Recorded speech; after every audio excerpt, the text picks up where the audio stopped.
Está no ar o Boletim Coppola News, o canal de cortes mais visto do YouTube. Eu sou Márcio Andrade e no vídeo de hoje você vai ver que a Lei Magnitsky, sanções, tarifaço e também cancelamento de vistos, tudo isso pode acontecer com autoridades autoritárias aqui no Brasil.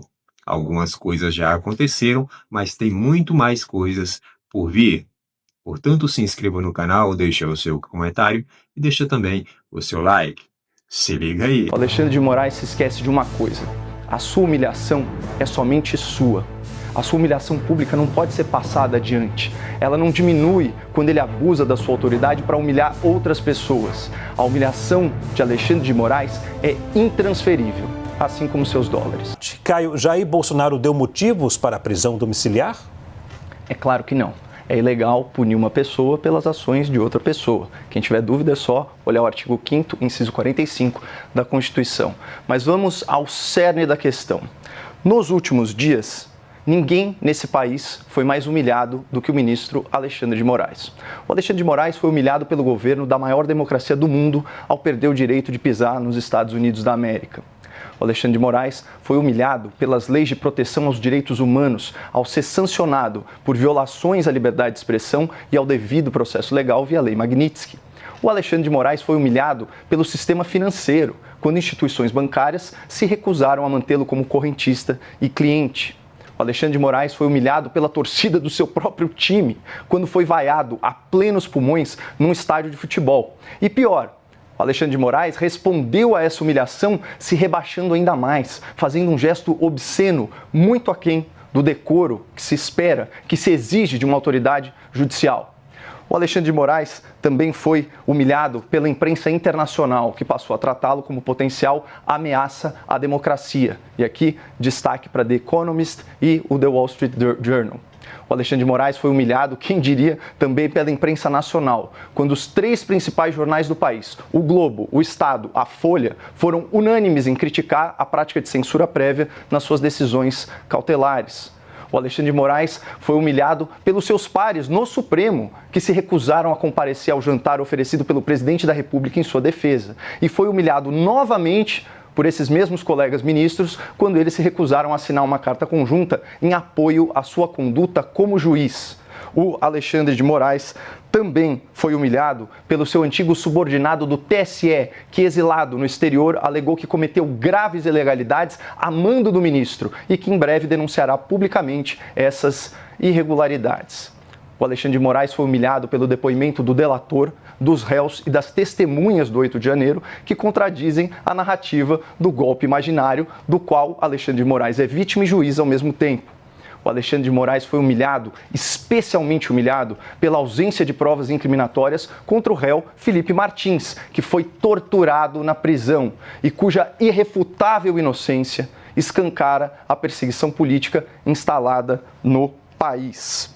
O Alexandre de Moraes também foi humilhado no Congresso Nacional, que já contabiliza 30 pedidos de impeachment à espera de julgamento contra Sua Excelência e 33 senadores publicamente favoráveis ao impedimento do ministro. O Alexandre de Moraes foi humilhado pelo povo nas ruas, que se reuniu aos centenas de milhares em dezenas de cidades para pedir o seu afastamento do poder pela via democrática. O Alexandre de Moraes foi humilhado pelas suas próprias palavras no passado, em vídeos resgatados de antigas entrevistas em que ele condenava a censura prévia e a corrupção dos governos petistas. E como se não bastasse tudo isso, Alexandre de Moraes foi humilhado pela própria língua portuguesa, ao cometer erros grosseiros de acentuação, de gramática nas suas sentenças. É preciso reconhecer que esses sucessivos episódios de humilhação pública seriam mais do que suficientes para fazer um indivíduo colapsar sob o peso da sua própria vergonha. Mas por algum motivo, o ministro Alexandre de Moraes resiste. Talvez o seu mecanismo psicológico de defesa seja canalizar essa humilhação contra os réus do 8 de janeiro, submetendo-os à grosseria, à indignidade e ao autoritarismo. Isso explicaria por que uma mãe de família trabalhadora ficou 2 anos afastada da sua família e está sentenciada a 14 anos de prisão por rabiscar uma estátua de batom. Isso explicaria por que um parlamentar está preso há 5 anos por crime de opinião, correndo sérios riscos de saúde, enquanto lhe é negado o tratamento médico adequado e necessário. Isso explicaria também por que um réu faleceu no cárcere e outro foi torturado. Isso explicaria muita coisa, inclusive a tornozeleira eletrônica e agora a prisão domiciliar imposta a Jair Bolsonaro. Mas o Alexandre de Moraes se esquece de uma coisa: a sua humilhação é somente sua. A sua humilhação pública não pode ser passada adiante. Ela não diminui quando ele abusa da sua autoridade para humilhar outras pessoas. A humilhação de Alexandre de Moraes é intransferível, assim como seus dólares. Zé, Jair Bolsonaro deu motivos para a prisão domiciliar? Olá, Leandro. Olá, Caio. Sem sombra de dúvida que sim. Apenas fazendo uma premissa preliminar, o Caio listou uma série de fatos, obviamente não haverá tempo possível para comentar cada um deles. Apenas digo o seguinte: se estivesse tão humilhado, como o Caio coloca, o Alexandre de Moraes, eu não teria o resultado de 61% da população brasileira, segundo a Folha de São Paulo de hoje, dizendo que não apoiará um candidato que quiser perdoar Jair Bolsonaro. Ou seja, 61% da população concorda efetivamente com a Folha de São Paulo, efetivamente com a punição a Jair Bolsonaro e que isso não poderia ser cancelado. Isso mostra que efetivamente esse conjunto de afirmações sobre a humilhação de Alexandre de Moraes não cai efetivamente sobre a sociedade brasileira como um todo. Ou será que a Folha, quando fala alguma coisa, acerta e quando fala outras, erra a critério daquele que analisa dentro de uma perspectiva ideológica? Não, isso é uma pesquisa, foi feita, não há por que duvidar. 61%, a maioria da população acha que Jair Bolsonaro não pode ser perdoado. Logo, se Alexandre de Moraes é o principal construtor de um processo como relator, é porque, evidentemente, mesmo que se possa discutir aqui ou acolá uma questão ou outra, existe um respaldo para aquilo que está sendo decidido. Existe um respaldo para se dizer que houve uma tentativa de golpe de Estado, como disse a Polícia Federal, um órgão sério, e o Ministério Público. As provas são indiscutíveis. Existe um respaldo para se dizer que, efetivamente, há uma tentativa de coagir o Supremo Tribunal Federal articulado pela família Bolsonaro. Ou será que Eduardo Bolsonaro não está nos Estados Unidos induzindo, lutando para que Trump puna o Brasil, puna você, aquele que nos assiste, aquele que não nos assiste, puna todos, para que, coagindo um juiz, coagindo o Supremo Tribunal Federal, nós tenhamos, então, uma decretação de uma absolvição, apesar das provas que existem contra o ex-presidente e todos aqueles que estavam com ele nesta trama diabólica do golpe de Estado. Ora, esse tipo de situação levou a quê? A medidas cautelares. Porque o Supremo Tribunal Federal, nenhum tribunal do país, nenhum juiz permitiria ser desrespeitado, ameaçado, ofendido e coagido. Quem não se dá o respeito não se faz respeitar. O Supremo Tribunal Federal tinha o dever de tomar medidas cautelares em relação àqueles que estão ameaçando obstruir a justiça, ameaçando seus membros e instigando uma potência estrangeira a violentar a nossa soberania. Tinha o dever e fez. Alexandre de Moraes tomou uma decisão impondo medidas cautelares, o que foi respaldado pelos ministros da turma que aprecia este caso. Muito bem, e daí? E daí? Aí vem a pergunta. Havia motivos para a prisão domiciliar? Bem, tomando-se a decisão que foi respaldada pela turma do Supremo Tribunal Federal e que não é só monocrática do senhor Alexandre de Moraes, mas foi respaldada por todos os ministros, o que eu tenho? Eu tenho efetivamente que havia motivos. Por que havia motivos? O que diz a decisão de Alexandre de Moraes, que nós interpretamos desde o primeiro dia, é que ele não poderia utilizar entrevistas ou utilizar as redes sociais para pura e simplesmente coagir o Supremo Tribunal Federal ou instigar a população a fazer. Era isso que não podia fazer, claro, pois ele fez. Num primeiro momento, ele esteve lá, uma fala na Câmara dos Deputados, mostrando sua tornozeleira, etc. Alexandre de Moraes pediu aos seus advogados que manifestassem, e os advogados disseram, olha, ele não tinha intenção, não era nada disso. E Alexandre de Moraes disse, bom, é um fato isolado, até agora ele vem cumprindo o direito, não vou fazer nada. Mas eis que, durante este fim de semana, nos atos que se promoveram para apoio exatamente àquilo que Donald Trump fez em relação a violentar a soberania do país, ele utiliza sua imagem, saúda manifestantes pelo telefone. clara transgressão à prisão domiciliar. Tanto isso é verdade que o próprio senador Flávio Bolsonaro, quando se dá conta do que estava feito, apaga o seu post, para que não houvesse prova da violação, mas a prova já havia. Então, portanto, motivos claros para a prisão domiciliar, indiscutivelmente, que acredito eu, haverá de ser respaldada também por esses 61% de pessoas que dizem que não se deve não punir Jair Bolsonaro. Bom, o Brasil está passando por um momento muito delicado. As instituições, o poder legislativo, o judiciário, o executivo, estão completamente perdidos e estão completamente prejudicados, sem credibilidade, e tudo isso por conta de ações de pessoas da alta cúpula desses poderes. Pois bem,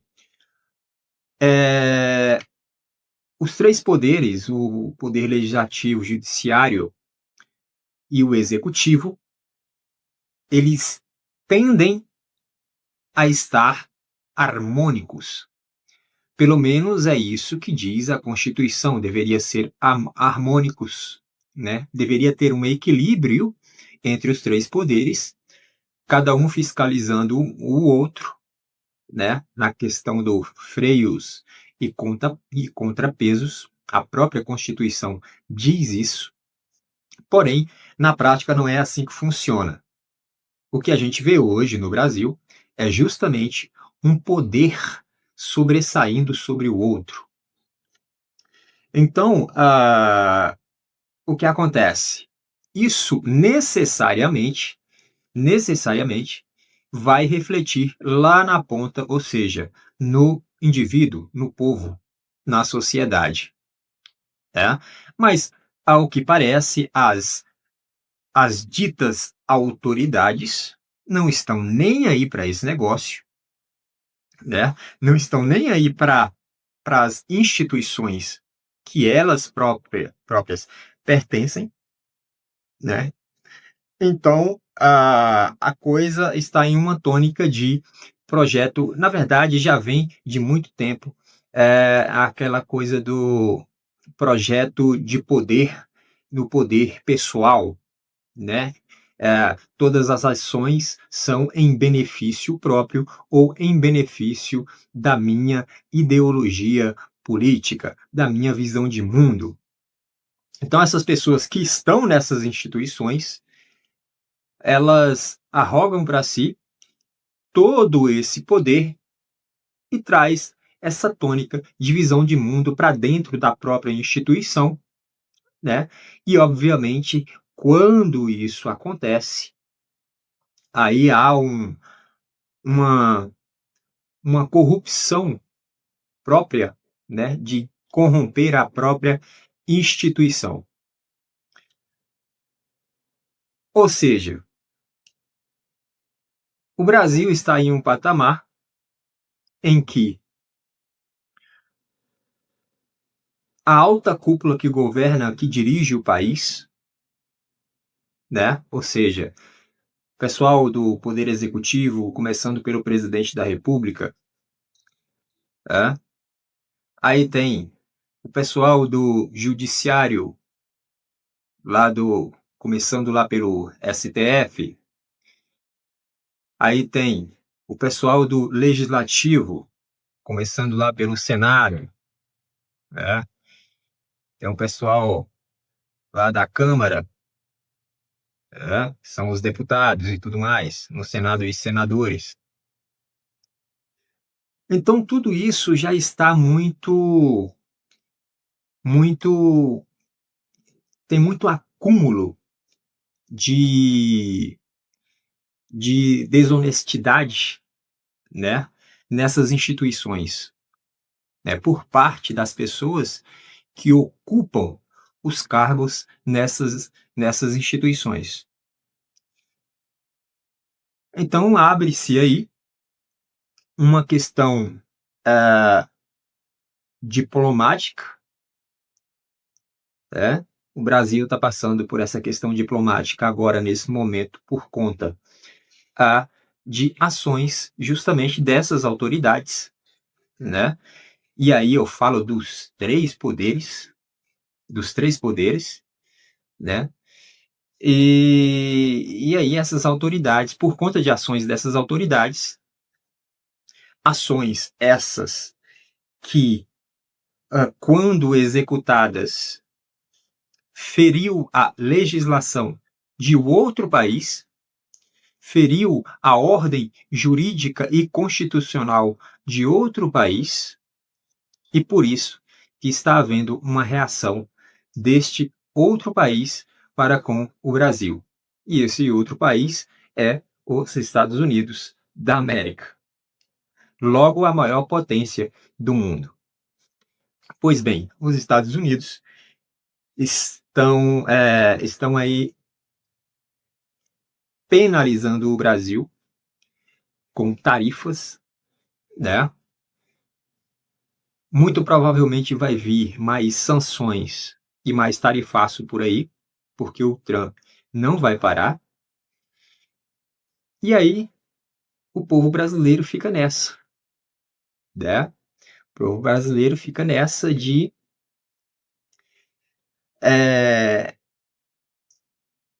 um país sem norte, né? Você olha para o país está em frangalhos, né? Você olha para a economia não funciona. Você olha para a segurança não funciona. Você olha para a saúde, pior ainda, né? Você olha para quem conduz a nação, você não vê exemplo nenhum. Você olha para o poder judiciário, que é que devia guardar por tudo a justiça no país, você não vê exemplo nenhum, pelo contrário. Então, meus amigos, a coisa está feia, muito feia. Portanto, o que temos é algo histórico acontecendo, né? Porque nunca houve sanções assim nesse nível e vai vir mais sanções por aí, vai vir muito provavelmente Lei Magnitsky para o pessoal do judiciário e para, enfim, para muitos outros aí. E isso é inédito, né? Isso nunca aconteceu assim. E ao que parece, a coisa está se enveredando aí para algo muito grande aí, de penalização em relação aos Estados Unidos para com o Brasil.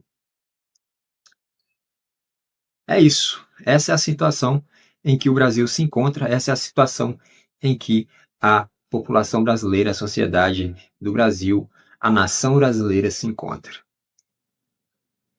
Por esse vídeo é isso, se inscreva no canal, deixe o seu comentário e deixe também o seu like. Até breve.